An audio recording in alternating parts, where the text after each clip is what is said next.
सम्माननीय देवेंद्र फडणवीस जी ने कुछ मुझ पर आरोप लगाए थे और उसका कल ही मैंने खुलासा किया,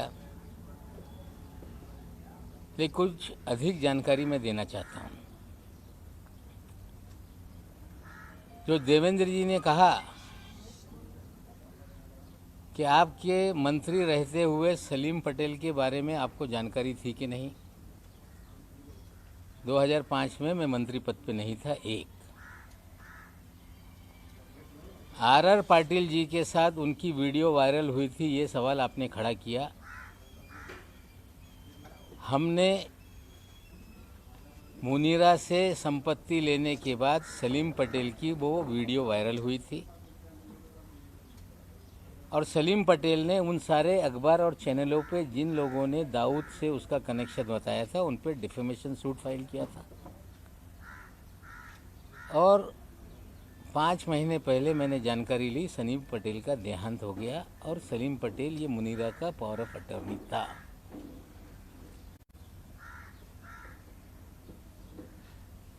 सरदार वली खान के बारे में उन्होंने कहा कि सजा याफ्ता मुजरिम से आपने कोई लेन देन किया है। 2005 में वो कन्विक्टेड नहीं था।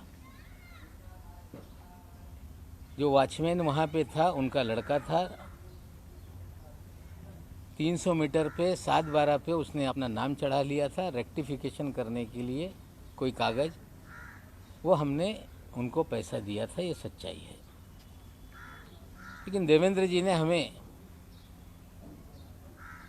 जो लड़ाई में लड़ रहा था या लड़ रहा हूँ,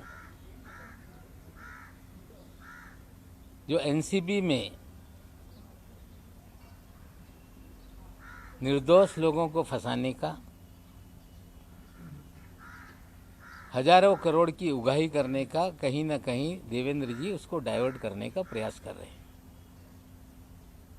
और सिर्फ डाइवर्ट करने का नहीं, उस अधिकारी को बचाने का प्रयास हो रहा है,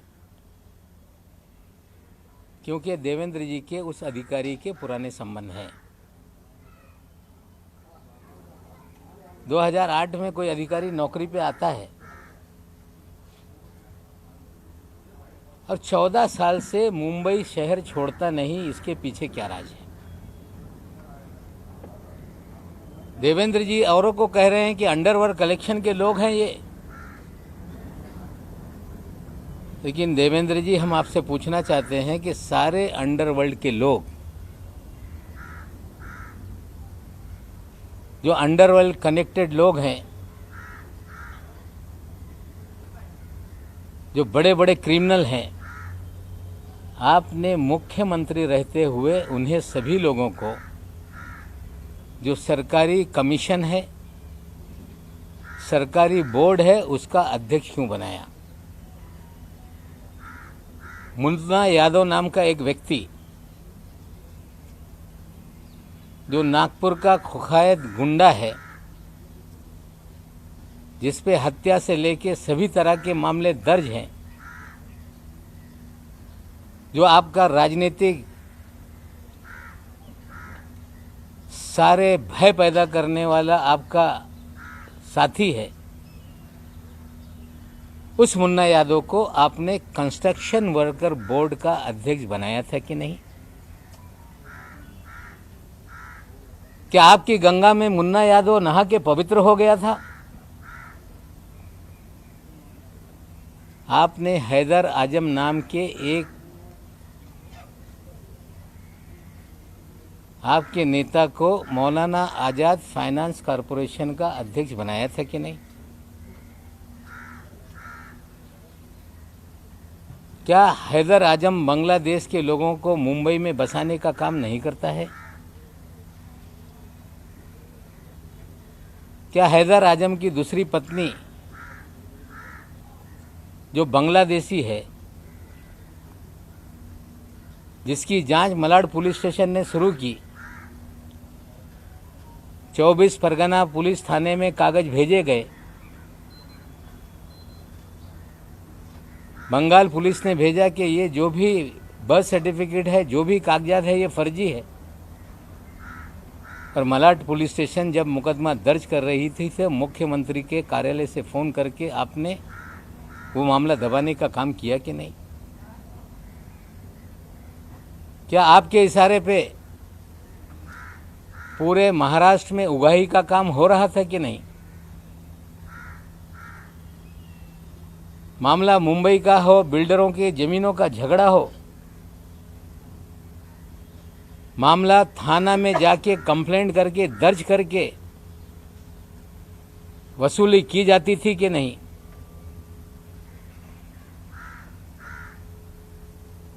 जमीन मालिकों को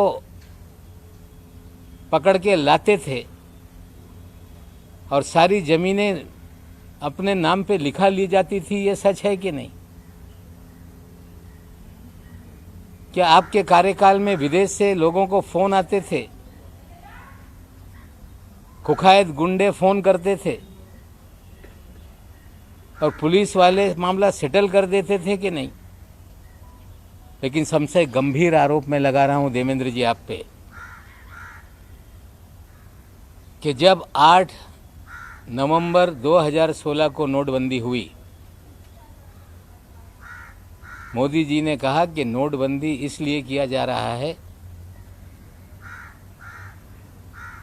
आतंकवाद खत्म होगा, काला धन खत्म होगा। और एक बात मोदी जी ने कही थी कि बड़े पैमाने पे जाली नोट है, उसे खत्म करने के लिए हम नोटबंदी का काम कर रहे हैं। जब नोटबंदी हो गई, पूरे देश में जाली नोट, चाहे पंजाब हो, 2000 के 500 के जाली नोट पकड़े जाने लगे। मध्य प्रदेश में जाली नोट पकड़े जाने लगे, तमिलनाडु में जाली नोट पकड़े जाने लगे। लेकिन छापेमारी की जिसमें 14 करोड़ 56 लाख रुपए के जाली नोट पकड़े गए।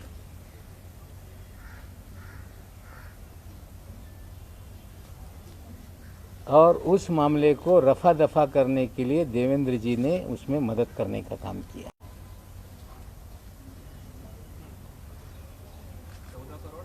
56 लाख रुपए डीकेसी में 8 अक्टूबर 2017। साथियों, जाली नोट का nexus ISI Pakistan Dawood via Bangladesh, ये पूरी जाली नोट इस देश में फैलाई जाती है। 8 अक्टूबर के छापेमारी में 14 करोड़ 56 लाख पकड़े गए। मुंबई में एक गिरफ्तारी हुई, पूना में एक जो गिरफ्तारी हुई इमरान आलम शेख, पूना में गिरफ्तारी हुई रियाज शेख, और एक नई मुंबई में भी उसमें गिरफ्तारी हुई थी। लेकिन 14 करोड़ की 56 लाख की जब्ती को 8,80,000 रुपये बताकर मामला दबाया गया।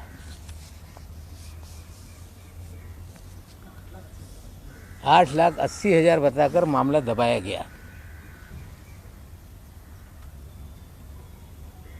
पाकिस्तान की जाली नोट भारत में चले,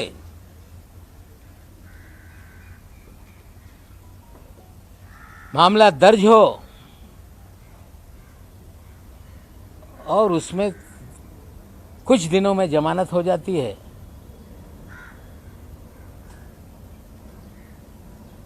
मामला एनआईए को नहीं दिया जाता। नोट कहां से आ रही थी उसके अंतिम जांच कभी आगे नहीं बढ़ती, क्योंकि जो लोग ये सब जाली नोट का रैकेट चला रहे थे उन्हें कहीं ना कहीं तत्कालीन सरकार का संरक्षण था। कहानी बनाई गई कि वो तो कांग्रेस का नेता है। इस शहर में कभी भी वो कांग्रेस का नेता नहीं रहा। खेल था कि पकड़ा जाए तो कांग्रेस पे बिल फाड़ दो।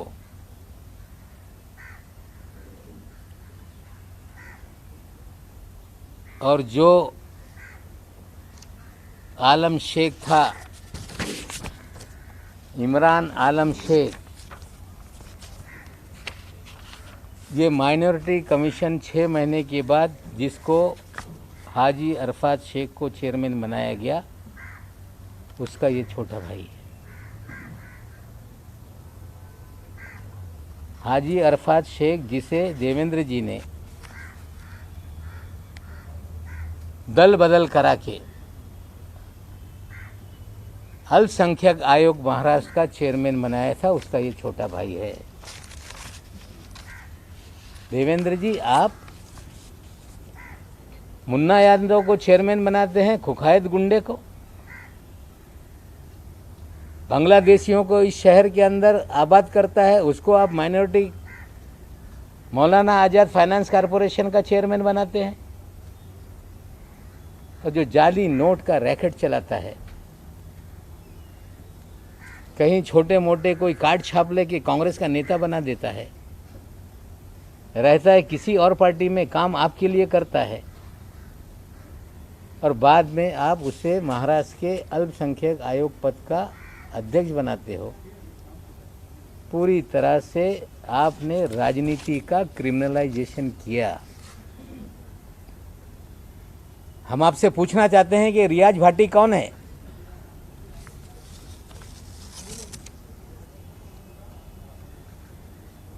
उनतीस अक्टूबर को सहार एयरपोर्ट पे जाली पासपोर्ट के साथ पकड़ा गया, जिसके ऊपर दाऊद इब्राहिम सारे गैंग के लोगों के साथ संबंध की सारी खबरें अखबारों में थी। पूरा शहर जानता था कि रियाज भाटी कौन है। डबल पासपोर्ट के साथ कोई व्यक्ति पकड़ लिया जाए और 2 दिन में छूट जाता है, इसके पीछे क्या खेल था? रियाज भाटी लगातार आपके साथ सभी कार्यक्रमों में क्यों नजर आता था? रियाज भाटी भारतीय जनता पार्टी के कार्यक्रमों में क्यों नजर आता था? आपके डिनर टेबल पे क्यों नजर आता था? हम देश के प्रधानमंत्री पे आरोप नहीं लगाना चाहते, लेकिन देश के प्रधानमंत्री के कार्यक्रम में अगर कोई जाता है तो उसके लिए पूरी तरह से स्कैनिंग किए बिना किसी भी व्यक्ति को पास नहीं इशू होता। प्रधानमंत्री शहर में आए और रियाज भाटी ने उनके साथ भी तस्वीरें खिंचवाई। क्या ऐसा कारण था बिना स्कूटनी के रियाज भाटी प्रधानमंत्री तक पहुंच गया? देवेंद्र जी, आप मुख्यमंत्री रहते हुए इस महाराष्ट्र में आपने सारे क्रिमिनल लोगों को सरकारी पदों पर बिठाया, जाली नोट का नेक्सस आपने चलवाया, आपने रियाज भाटी के जरिए पूरी उगाही का काम किया, आपने थाना में कमिश्नर बैठा के कंप्लेंट पूरे महाराष्ट्र की करा के उगाही का धंधा करवाया, और विदेश से कुख्यात गुंडे फोन करके सेटलमेंट पुलिस वाले करते थे। और ये सारा खेल आपके आशीर्वाद से महाराष्ट्र में चल रहा था। आज तो इतना बता रहा हूँ, आगे और बहुत सारी काली करतूतें देवेंद्र जी के हैं, मैं लोगों के सामने रखूंगा।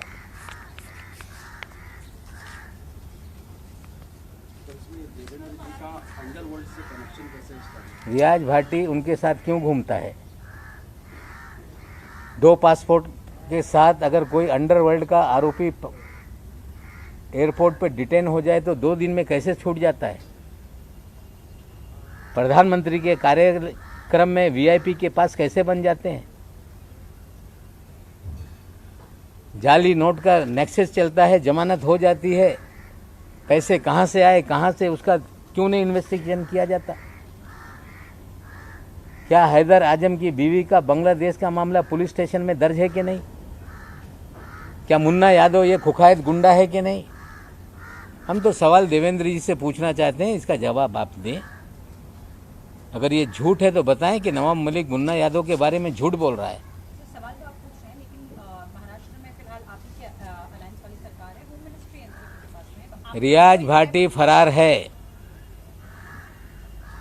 मुन्ना यादव पे मुकदमे हैं, जाली नोट का मामला डीआरआई का है। जो एजेंसियां केंद्र की काम करती है उनसे हम सवाल खड़ा कर रहे हैं कि इसको फिर से देखो, ये जाली नोट का नेक्सस पाकिस्तान से कैसे लिंक है ये भी देखना पड़ेगा।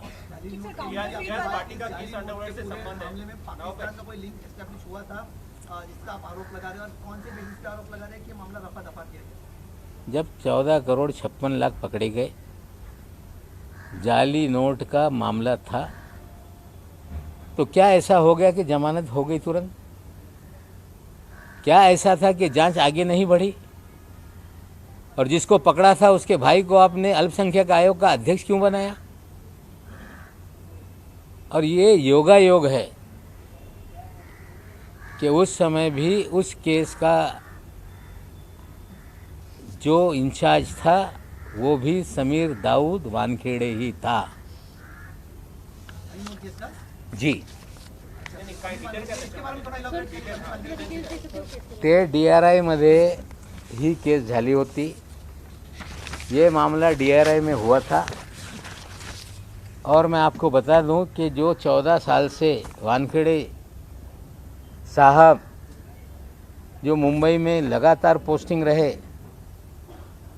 उनकी posting joint commissioner intelligence revenue की 1 जुलाई 17 को हुई और उस समय उनके ही पास ये डिपार्टमेंट था। ये छापेमारी या जो भी कार्रवाई हुई थी डीआरआई ने की थी और केस को हल्का करने के लिए यही अधिकारी के जरिए देवेंद्र जी ने सारी मदद की थी। हाजी अरफात के भाई का मामला रफा दफा करवाया था। ये कोइंसिडेंस हो सकता है, लेकिन एक ही अधिकारी जिसके ऊपर गंभीर मामले चल रहे हैं, 2 एसआईटी जांच कर रही है, विजिलेंस की जांच हो रही है, और उससे ध्यान भटकाने का खेल कहीं तो नहीं, ये भी सवाल खड़े होते हैं। ये मैं पूछना चाहता हूं कि किसी भी प्रधानमंत्री के कार्यक्रम में पहुंचने के लिए पूरी तरह से स्टेट की इंटेलिजेंस एजेंसियां, केंद्र की इंटेलिजेंस एजेंसियां उस व्यक्ति का पूरा स्क्रूटनी करती हैं। अगर जिसके ऊपर लगातार दाऊद इब्राहिम के संपर्क के मामले रहे हों और वो सीधे प्रधानमंत्री तक पहुंच जाए, तो कहीं ना कहीं उसे किसी न किसी का आशीर्वाद था, जिसके कारण उस कार्यक्रम के भीतर तक वो गया। दाऊद इब्राहिम का आदमी रियाज भाटी है, आज फरार है। थाना में जितनी उगाही हो रही थी उसका भी वो कहीं ना कहीं एक उगाही के कार्यक्रम का हिस्सा था। बहुत सारे मुकदमे खुले हैं जिसमें रियाज भाटी आज फरार है। हमारे साथ कोई फोटो नहीं, भारतीय जनता पार्टी के नेताओं के साथ फोटो हैं।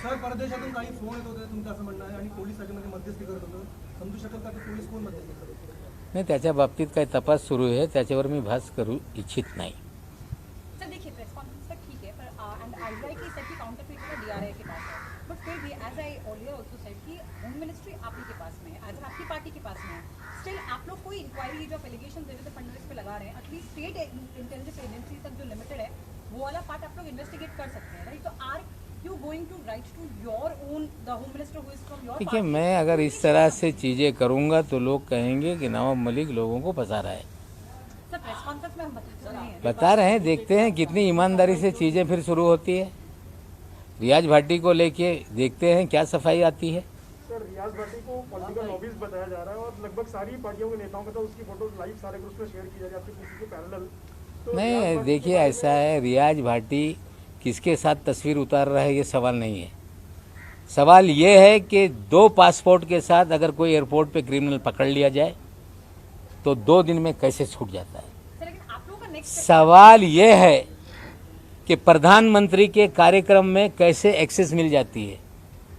तस्वीरें किसी की शादी में किसने उतार ली, मैं ये नहीं कहना चाहता, किसी नेता के साथ उसकी तस्वीरें, ये आरोप मेरा नहीं।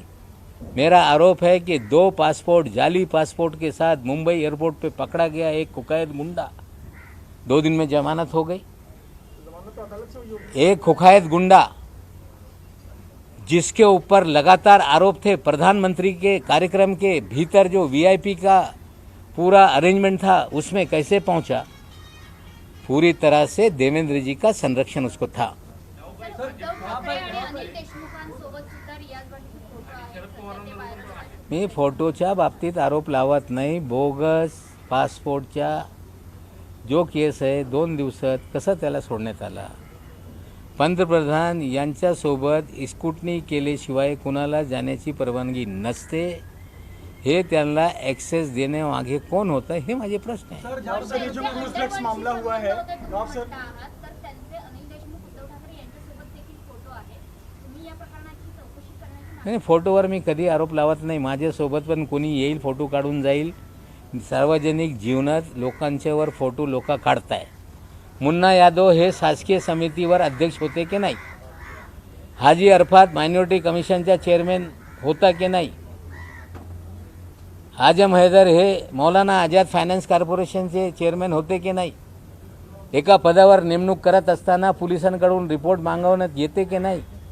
हे सगळं असताना त्यांना संरक्षण देण्यासाठी, इनाम देण्यासाठी या तिघांना बोर्ड आणि कमिशनचा चेअरमॅन करण्यात आला होता. नवाब सर, क्रूज ड्रग्स जो मामला हुआ है, हे जे नोटा आहेत, जाली नोटा आहेत, त्या दाबल्या गेल्या. त्यावेळेस भारतीय जनता पार्टीबरोबर शिवसेनाही सत्तेमध्ये होती. तर ज्या पद्धतीनं देवेंद्र फडणवीसला हे सगळं माहिती होतं, त्याप्रमाणे शिवसेनेच्या काही मंत्र्यांना माहिती होतं का? तुम्ही माहिती का? मला माहीत नाही. त्यांना नंतर पक्षांतर करून अल्पसंख्याक आयोगाचा अध्यक्ष करण्यात आला. म्हणजे हे लोक यांच्यासाठी काम करत होते हे याच्यातून निश्चित होते. नवाब सर, जिस प्रकार से क्रूज ड्रग्स मामला हुआ है, क्या ये प्रतीत होता है कि ये वसूली ड्रग्स मामला था? क्योंकि इसमें बहुत सारे व्हाट्सएप चैट जो सामने आए और लोगों के केपी गोस्वामी और प्रभाकर सैल के, इसमें चैट में स्पष्ट नजर आ रहा है कि पहले से टारगेट दिए गए थे, कुछ चेहरे पहले से दिए गए थे और उनको पहले से निशाना साधना था. तो क्या ये वसूली ड्रग रेड इसे कहेंगे? क्या कहेंगे इस मामले में? कि 13 लोगों को चिन्हित किया गया जो 3 तारीख की रात में जो डीजी प्रधान साहब हैं उन्होंने मीडिया के सामने कहा कि भारत के इतिहास में पहली बार मिड सी ऑपरेशन हम लोगों ने किया. एक क्रूज पे छापेमारी हुई. 15 दिन से हम तैयारी कर रहे थे और इस तरह की बातें कही गई. सारे देश में उसको लेके खबरें चलने लगी. लेकिन हमने पहले 6 तारीख को सवाल केपी गोसावी और मनीष भानुशाली पे उठाए थे. हमने पहले कहा था कि उगाही का मामला है. व्हाट्सएप चैट के जरिए जो प्रभाकर कह रहा है कि कुछ लोगों के प्री डिसाइडेड फोटो बांटे गए थे, उन्हीं को पकड़ना था, ये सारा उनके कन्वर्जेशन में है. अगर रेड शिप पे डाली गई तो क्रूज को बिना परमिशन सेल करने की परमिशन क्यों दी गई? उस क्रूज में पूरी तरह से तलाशी क्यों नहीं ली गई? क्यों टर्मिनस से ही लोगों को डिटेन कर लिया गया? क्यों आर्यन खान को किसके कहने पे वहाँ तक लाया गया? आर्यन खान के घर वालों से 25 करोड़ की मांग क्यों की गई? डिस्काउंटेड रेट 18 करोड़ में डील क्यों हुई? 50 लाख रुपए उठाए क्यों गए? ये सारे सवाल हैं. दोनों एसआईटी के सामने सारे बयान हैं, सीसीटीवी फुटेज है, कॉल सीडीआर होगा, इलेक्ट्रॉनिक एविडेंस भी उसमें है. लेकिन कहीं ना कहीं लोगों को डराया जा रहा है कि आपने पैसा दिया, आप भी मुकदमेबाजी में फंस जाओगे. मैं आज फिर कहता हूँ कि रैंसम मांगने वाला गुनहगार होता है. अपने बच्चों को बचाने के लिए फिरौती देने वाला कभी भी गुनहगार नहीं. मैं उनको फिर कहता हूँ कि डरो मत. आप विक्टिम हैं, आप गुनहगार नहीं. डराने से आप डरेंगे तो इस शहर में इसी तरह का उगाही का काम चलते रहेगा. समीर वानखेड़े के अगेंस्ट जो एलिगेशंस हैं वो एनसीबी की विजिलेंस टीम इन्वेस्टिगेट कर रही है. Usually people go for a central agency which is मतलब जो कि मेन एजेंसी का पार्ट नहीं हुई, आदमी एनसीबी का ही ऑफिसर है और एनसीबी ही इनके खिलाफ इंक्वायरी कर रही है। Do you have any plans of asking for another agency probing this? क्योंकि मुंबई पुलिस की ऐसी मैं फिर बोल रहा हूँ कि 26 मामलों को हमने पत्र लिखा है कि ये जाली मामले हैं। एनसीबी एक ऑर्गेनाइजेशन है, उनके भीतर भी जांच करने का उनका अधिकार है, काम है। लेकिन अगर इस शहर में किडनैप करके उगाही का काम चल रहा हो, लगातार मुंबई पुलिस को कंप्लेंट मिल रही है, तो पैरेलली 4 अधिकारियों की कमेटी उसकी जांच कर रही है और निश्चित रूप से जो सच्चाई होगी वही लॉजिकल एंड तक जाएगा।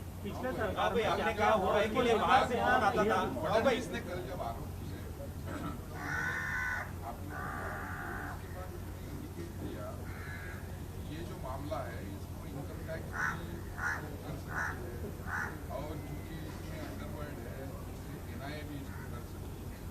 और मैं पवार साहब की बात हुई, आज जो आपने आरोप लगाए आपको क्या लगता है कि जो आपने गंभीर आरोप लगाए इसकी जांच महाराष्ट्र सरकार की किसी एजेंसी कर सकती है? आपने आज जो आरोप लगाए हैं नहीं, देखिए, ऐसा जो मैंने कहा है वो सारी चीज़ों को निश्चित रूप से जब मैं कुछ कहता हूं तो मेरी भी जिम्मेदारी बनती है कि मैं गृह विभाग को इसकी जानकारी दूं। निश्चित रूप से मैं गृह विभाग को जानकारी दूंगा।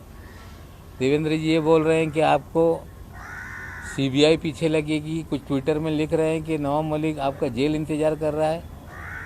अगर गुनाह किया होगा तो हम जेल जाएंगे, लेकिन पाउडर के पैसे से अगर एल्बम बनता है तो इसकी भी जांच होनी चाहिए। सर, या पद्धतीने तुम्ही आता पावडरच्या पैशाने अल्बम म्हटलंय बोलाय देवेंद्र फडणवीस यांच्या पत्नी अमृता फडणवीस यांनी आपल्यावर टीका केली आणि असं म्हटलंय ट्विटरमध्ये की नवाब मलिक फक्त पत्रकार परिषद घेत आहे आणि विषय डायव्हर्ट करताय। नवाब मलिक यांना त्यांच्या जावयाला आणि काळ्या संपत्तीला वाचवण्याचा प्रयत्न। चोर मचाय शोर यांच्या काळ्या संपत्ती काढायची जर वेळ आली तर ते पण आज नाही उद्या काढू।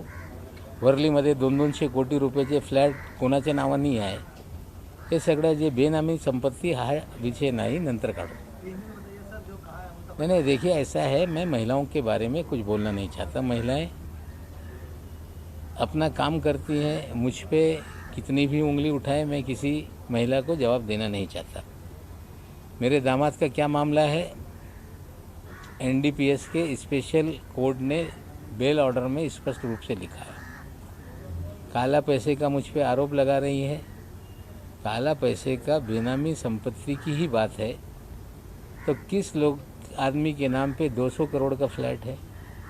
बीकेसी में कौन फ्लैट लेकर किसके नाम पे रह रहा है? काला धन बेनामी संपत्ति का ही अगर शौक है, ठीक है, शुरू करिए। हम तो पूरी तरह से तैयार हैं कि आपका ईडी, सीबीआई, एनआईए जो भी मेरी जांच करानी कराइए, लेकिन जो कागज़ मैं दूंगा उसकी भी जांच होगी, ये भी मुझे वो आश्वासन दें।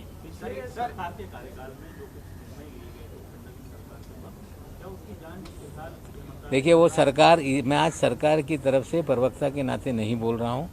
मेरी लड़ाई नाइंसाफ़ी, लोगों को, बेगुनाहों को जेल में डालना, उगाही का मामला, इसको लेके सरकारी बात आगे करेंगे। धन्यवाद। तुम्ही हिरो आहात कारण तुम्ही एकटेच लढत आहात असं सुद्धा बोललं जात आहे, पण विलन नेमके किती आहेत? विलन तर आता चंडाल चौकडी आहे, ते चंडाल चौकडीच्या विरोधात मी लढतोय।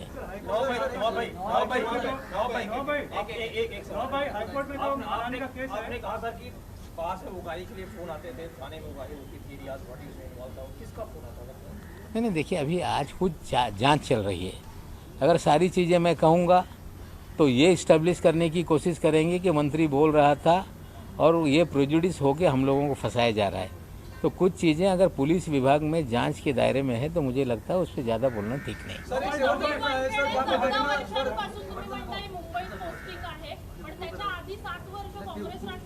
तो 7 वर्ष होता प्रोबेशन पिरियड, नहीं 7 वर्ष होता, ठीक आहे। नंतरचे 7 वर्ष हे म्हणजे का, 7 वर्षावर माझा आक्षेप नाही आहे, पण आता नंतरचे 7 वर्ष या मुंबईत कसं आहे याच्यावर आक्षेप आहे।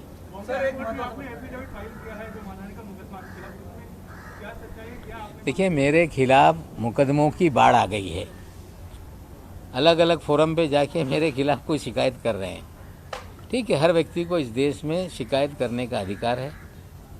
कोई कहता है कि नवाब मलिक पे एट्रोसिटी लगा दो, मैंने कोई ऐसे बात आपत्तिजनक नहीं की कि किसी की जाति को लेके आपत्तिजनक मैंने बात की हो। फर्जी सर्टिफिकेट, फर्जीवाड़े का सवाल हमने उठाया। हमने जो बातें की उसको लेके बहुत सारी जांच आगे बढ़ रही है।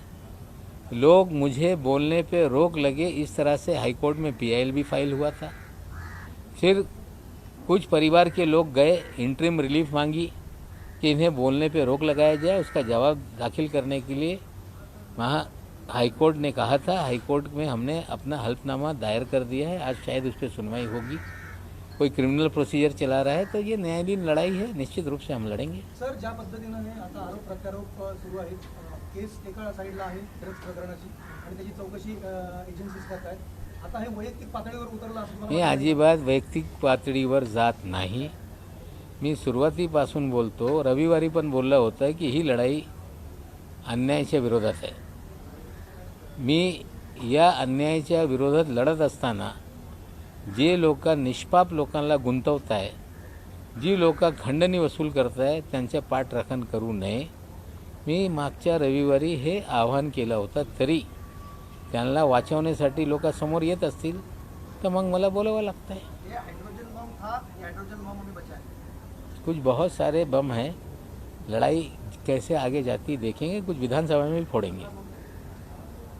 धन्यवाद।